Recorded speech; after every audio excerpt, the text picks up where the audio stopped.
ہماری جماعت برازیل گئی.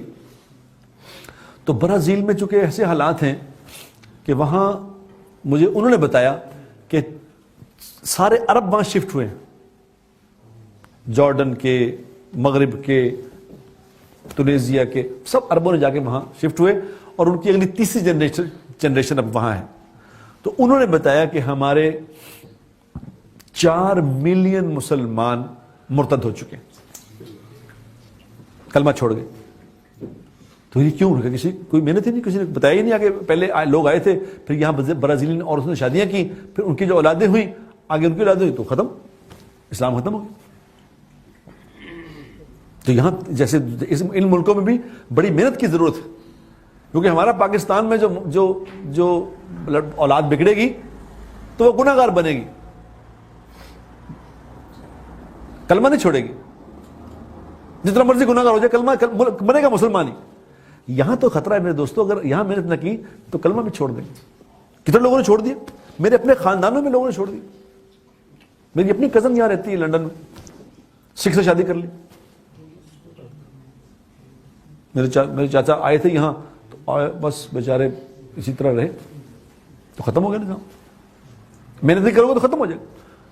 تو اب وہاں جب گئے تو پیرانا وائی ایک جگہ ہے, پیرانا وائی. میں اس کا ایک چھوٹا سا واقعہ آپ کو سناتا ہوں کہ پیرانا وائی میں ایک عربوں کی بہت بڑی فیملیاں رہتی تھی. تو ایک لڑکا تھا ان میں, خلیل, 26-27 سال کا لڑکا تھا, عربی بھی بولتا تھا, انگریزی بھی بولتا تھا. تو ہم نے ان تو لوگوں میں محنت کی تھوڑی سی, تو 5 لوگ ہمارے ساتھ تیار ہو گئے. جب ہم اس پیرانا وائی میں پہنچے تھے تو مسجد کم کمیونٹی سینٹر تھا. وہاں شام کو بیٹھ کے لوگ, انہوں نے بتایا کہ یہاں ڈانس پارٹیز بھی ادھر ہی ہو جاتی ہیں. مسجد کے ساتھ جو کمیونٹی جو ہال تھا وہاں ڈانس پارٹی بھی ہو جاتی ہے. تو خیر ہم 5 لوگ وہاں سے لے کے چلے گئے. تو اس مسجد میں نماز ہوتی تھی صبح کی, صبح فجر کی ایک نماز ہوتی تھی, یا کبھی کبھی عشاء کی بھی ہو جاتی تھی, باقی نماز کوئی نہیں. تو 5 لوگوں کو ہم نے تیار کیا, اپنے ساتھ لے گئے 3 دن جماعت میں. تو وہ جو خلیل تھا اور اس کے ساتھ 4 لوگ اور تھے, ان پہ ہم نے محنت کی.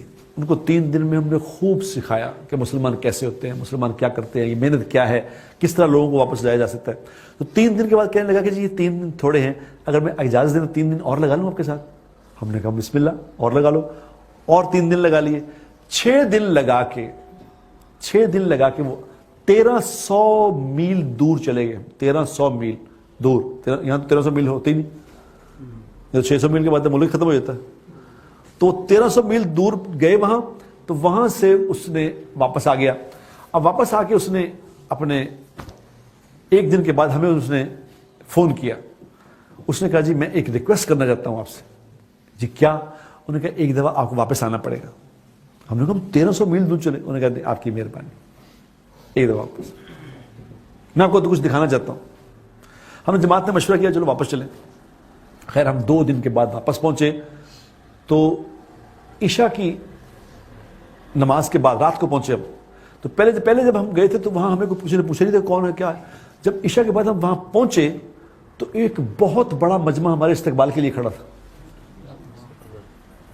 تو صبح اگلے جب نماز ہوئی تو جس نماز میں صبح کی نماز میں 2-3 لوگ آتے تھے, تو جب اس دن نماز ہوئی صبح کی تو اس میں تقریباً 30 کے قریب لوگ تھے فجر کی نماز میں. تو مجھے اس خلیل نے کہا کہ امیر صاحب بیان کریں. میں نے کہا کیا بات ہے؟ اس نے کہا جب میں آپ سے آیا تھا نا, جب میں آپ سے ہو کے آیا 6 دن لگا کے آیا, تو میں نے اپنے سب رشتہ داروں کو جمع کیا, تو میں نے بیان کیا ان میں جو آپ نے ہمیں سکھایا تھا. میں نے بیان کیا, میں نے 5 منٹ بیان کیا. تو میں نے 5 منٹ بیان کے بعد میں چپ کر گیا. تو انہوں نے کہا نہیں بس اور کرو. تو کہہ رہے میں نے 3 منٹ اور بیان کیا. تو انہوں نے کہا اور کرو. تو میں نے کہا اور تو مجھے آتا نہیں. تو اس نے کہا کہ پھر میں نے کہا ان کو بلاؤ واپس. تو اس نے کہا امیر صاحب بیان کرو. تو میں نے جب بیان کیا وہاں تو آدھا گھنٹہ بیان کیا. آدھے گھنٹے انہوں نے کہا نہیں اور بیان کریں. 1 گھنٹہ بیان کیا. تو 1 گھنٹے کے بعد اس نے کہا کہ آج آپ نے مستورات میں بیان کرنا ہے. ہم نے کہا مستورات میں؟ اس نے کہا میری 7 دکانیں ہیں لیڈیز شوز کی, اور وہاں آپ برازیل اگر جائیں نا تو ہر جگہ آپ کو عورتیں ہی کام کرتی نظر آئیں گی, لگتا بندے ہیں ہی نہیں یہاں. پیٹرول پمپوں پہ بھی عورتیں ہی عورتیں. تو اس نے کہا میری جو دکانیں ہیں، میں صبح جاتا ہوں، اپنی بیوی میرے ساتھ جاتی ہے، ہم صبح جا کے میں سب کو ہدایت دیتا ہوں کہ بھی آج یہ کرنا تو آ جاتا ہوں۔ کہ جب میں آپ سے وقت لگا کے آیا، تو جب میں آیا تو آج اپنی بیوی کے ساتھ نکلا تھا، تو میری بیوی مجھے نوٹ کرتی رہی۔ تو جب چوتھی دکان پہ گیا تو میری بیوی کہنے لگی تمہیں کیا ہو گیا ہے؟ میں نے کہا کیا ہوا؟ اس نے کہا تمہیں عجیب تبدیلی دیکھ رہی ہوں۔ انہوں نے کیا؟ انہوں نے کہا تم ان سے لڑکیوں سے بات کرتے ہو، دیکھتے تم زمین پہ ہو، یہ کیا چکر ہے؟ تم اسے دیکھے بغیر بات کر رہے ہو۔ تو کہتا ہے میں نے ان سے کہا کہ وہ جو جماعت آئی تھی وہ مجھے ایک بات سکھا گئی۔ وہ کیا سکھا گئی؟ انہوں نے کہا وہی سکھا گئی کہ اللہ کے نبی نے فرمایا ہے جو کسی غیر محرم عورت کو دیکھ کے نظر نیچی کر لے گا اللہ اس کے پچھلے سارے گناہ معاف کر دیں گے۔ تو اس نے کہا میں نے ان سے سیکھ لیا ہے کہ اس سے گناہ معاف ہو جاتے ہیں، ایسا میں نیچے دیکھتا ہوں۔ تو کہتا ہے میری وائف رونے لگی۔ اس نے کہا خدا کے بندے اس بات سے تم پریشان ہیں کہ یہاں تو ہر کوئی آنکھیں پھاڑ پھاڑ کے دیکھتا ہے، تم بھی دیکھتے تھے، 5-6 دن میں تمہارے اندر یہ تبدیلی آ گئی، ان کو بلاؤ خدا کے لیے۔ اب جب انہوں نے بلایا تو وہاں ان کے گھر میں ہم نے ایسے چادر لگا لی، بیچ میں سارے رشتہ دار عورتیں 50-60 عورتیں گھر میں جمع کہ جی بات سن۔ اب وہاں پہ لباس بہت مختصر ہے عورتوں کا، ان کو پتہ نہیں بیچارے کو کبھی یہاں سے بھی مختصر ہے لباس ان کا۔ تو جب ہم نے ان جا کے بات کی، اب تھے وہ سارے مسلمانوں کی بچیاں، عربوں کی بچیاں، لیکن اسلام چھوڑ گئے۔ جب ہم نے ان سے بات کی، ہم نے کہا دیکھو تمہیں پتا تم کون ہو؟ تم فاطمہ رضی اللہ تعالی عنہ کی بیٹیاں ہو، تم عائشہ رضی اللہ تعالی عنہ کی بیٹیاں ہو۔ تو میں نے ان سے کہا، میں نے کہا تمہیں پتا کہ فاطمہ کون تھی؟ فاطمہ رضی اللہ تعالی عنہ وہ ذات تھیں جن کا ننگا سر سورج نے بھی نہیں دیکھا۔ تم لوگوں نے یہ کیا کیا؟ جسے بھی ننگے کر دیے۔ تو ان عورتوں کے رونے کی آواز باہر آتی، انہوں نے اندر سے پیغام بھیجا، انہوں نے کہا ہم خدا کی قسم کھا کے کہتی ہیں کہ ہمیں قسم ہے اس ذات کی جس نے ہمیں پیدا کیا ہے، آج سے پہلے ہمیں اس بات کا پتہ ہی نہیں تھا۔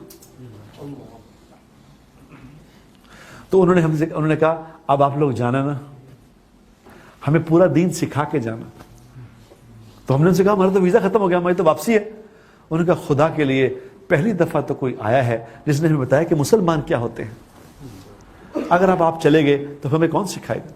ہم نے ان سے وعدہ کیا کہ ہم مستورات کی جماعت لے کے یہاں آئیں گے، اس وعدے پہ ہمیں جانے دیا۔ اب ہماری جماعتیں وہاں گئی تو انہوں نے بتایا کہ ان جگہوں پہ جہاں جہاں ہم کام کر کے آئے، جن مسجدوں کے اندر کتے میں نے اپنی آنکھوں سے دیکھے کتے، ان مسجدوں کے اندر اللہ کے فضل سے 5 وقت کی نمازیں ہو رہی ہیں۔